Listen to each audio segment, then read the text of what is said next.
Welcome to my channel दोस्तों। आशा करती हूँ कि आप सब बिल्कुल ठीक है और मज़े में हैं। कहानी बहुत भयानक होने वाली है।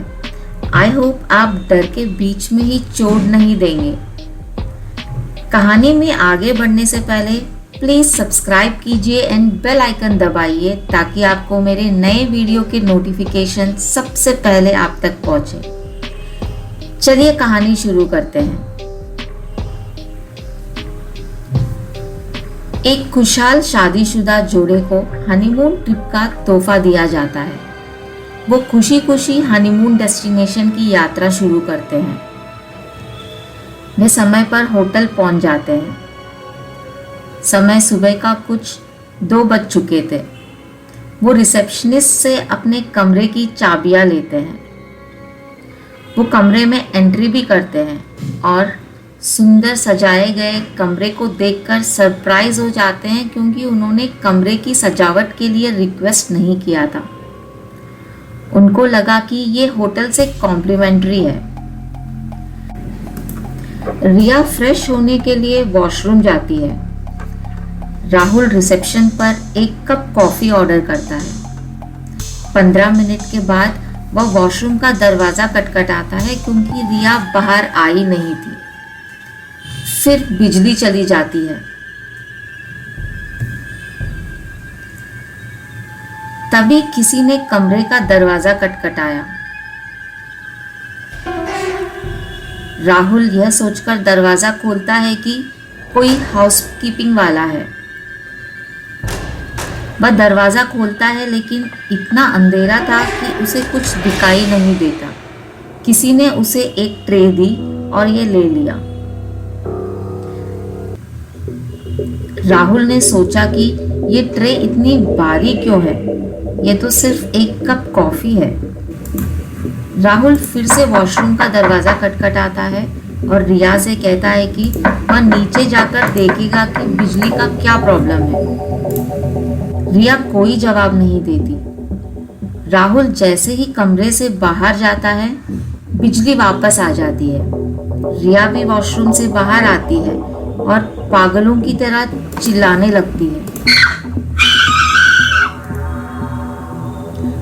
राहुल उसकी आवाज सुनकर दौड़ता हुआ कमरे में आता है। रिया बहुत डरी हुई थी। राहुल उससे पूछता है कि मामला क्या है और वॉशरूम में इतना समय क्यों लगा। रिया अपनी उंगली ट्रे की ओर इशारा करते हुए लड़खड़ाते हुए आवाज में कहती है, वहां कुछ है। राहुल उससे पूछता है कि क्या बात है, क्या हुआ।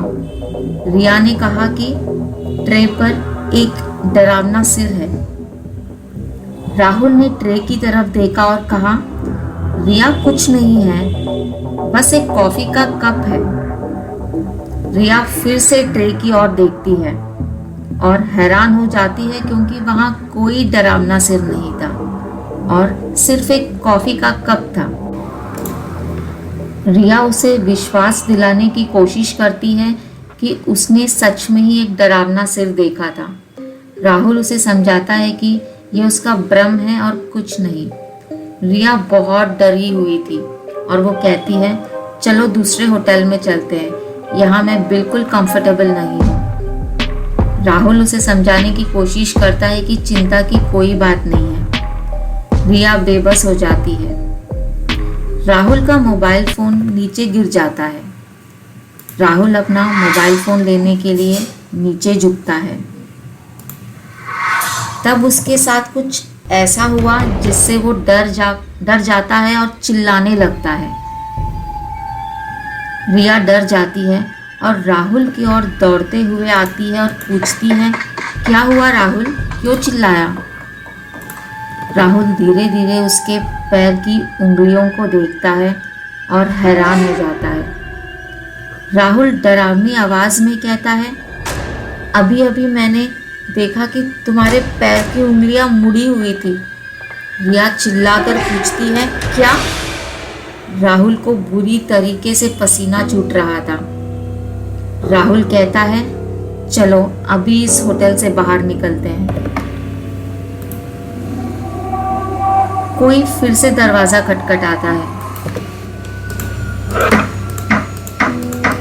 राहुल ने धीरे से दरवाजा खोला। एक आदमी वहां कॉफी का कप लेकर खड़ा था।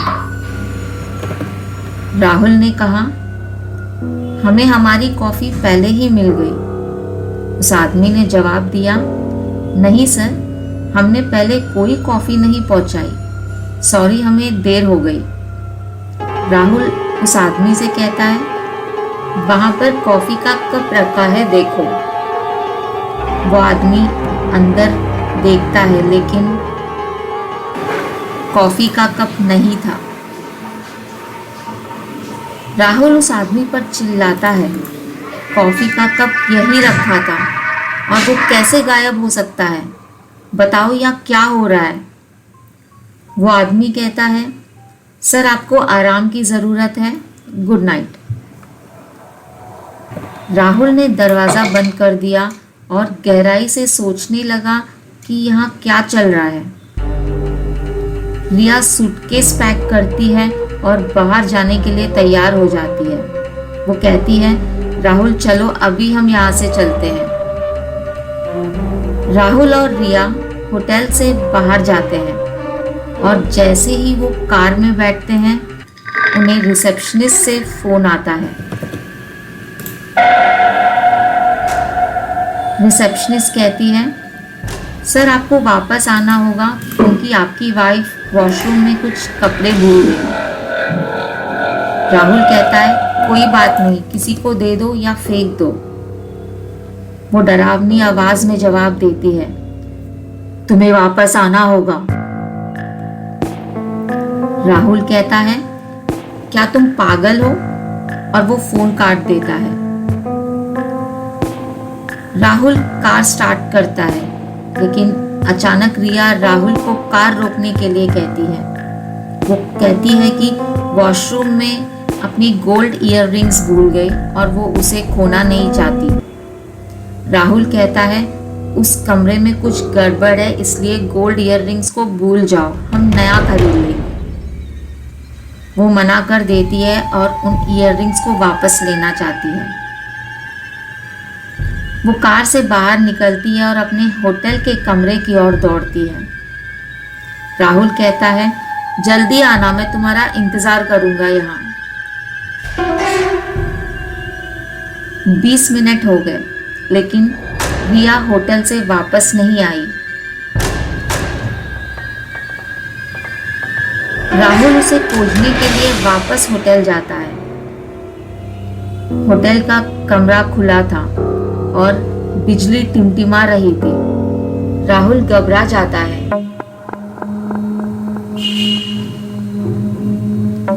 वो रिया का नाम जोर जोर से पुकारता है। उसने अलमारी से कुछ अजीब सी आवाज सुनी। वो अलमारी खोलता है। उसे अलमारी से एक डरावना सिर नीचे गिरता हुआ दिखाई देता है। राहुल जोर से चिल्लाया और कमरे से बाहर निकल गया। कमरे का दरवाजा अपने आप बंद हो गया। राहुल लिफ्ट की ओर दौड़ रहा था, तभी उसने रिया की आवाज सुनी। वो मदद के लिए बुला रही थी। राहुल बार बार रिया का नाम जोर जोर से पुकार रहा था। राहुल को लगा कि कमरे से उसकी आवाज आ रही थी। राहुल को लगा कि रिया को वापस पाने के लिए उसे इस स्थिति का सामना करना पड़ेगा। राहुल कमरे के अंदर गया। वो रिया का नाम जोर से पुकारता है। उसे ऊपर से एक अजीब सी आवाज सुनाई दी। वो ऊपर देखने लगता है।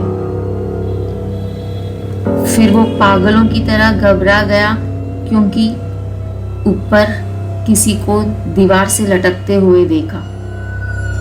वो जोर से ऊपर से बिस्तर पर गिर पड़ी। राहुल को समझने में देर नहीं लगी कि ये कोई भूत है।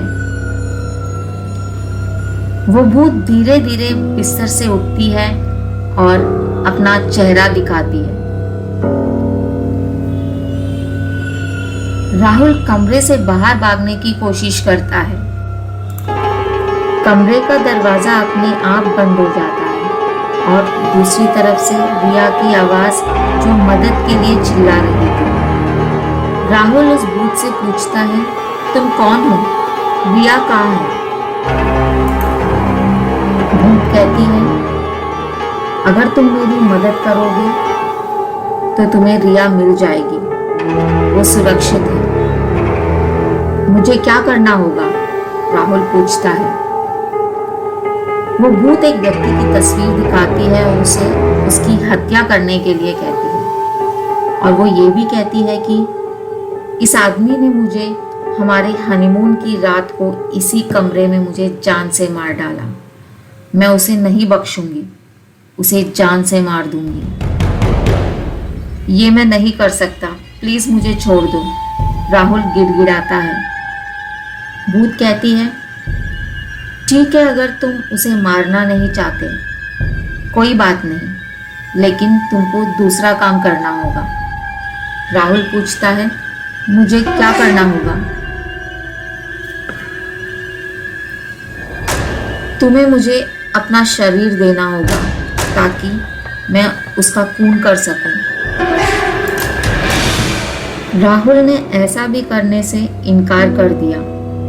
फिर इतने में रिया प्रवेश करती है और भूत से कहती है कि वह उसका शरीर ले सकती है। राहुल रिया से ऐसा ना करने के लिए चिल्लाता है, लेकिन रिया ने उसकी नहीं सुनी। रिया कहती है, जिस तरह वो इस लड़की को जान से मारा है, उसी तरह मैं अपराधी को मारने में पूरा सहयोग करूंगी। देखते ही देखते वो भूत रिया के अंदर प्रवेश करती है। रिया भयानक आवाज से कहती है, चलो रास्ता मैं दिखाती हूँ। डरते डरते राहुल रिया को नहीं भूत को उस दरिंदे के घर छोड़ता है जिसने उसका कत्ल किया। तो दोस्तों, ये थी हॉरर हनीमून की कहानी। अब सब्सक्राइब एंड लाइक तो करना पड़ेगा, क्योंकि इतनी अच्छी हॉरर कहानी जो सुनाई मैं। आशा करती हूँ कि आपको मेरी नई कहानियों का इंतज़ार रहेगा। Thank you so much for watching.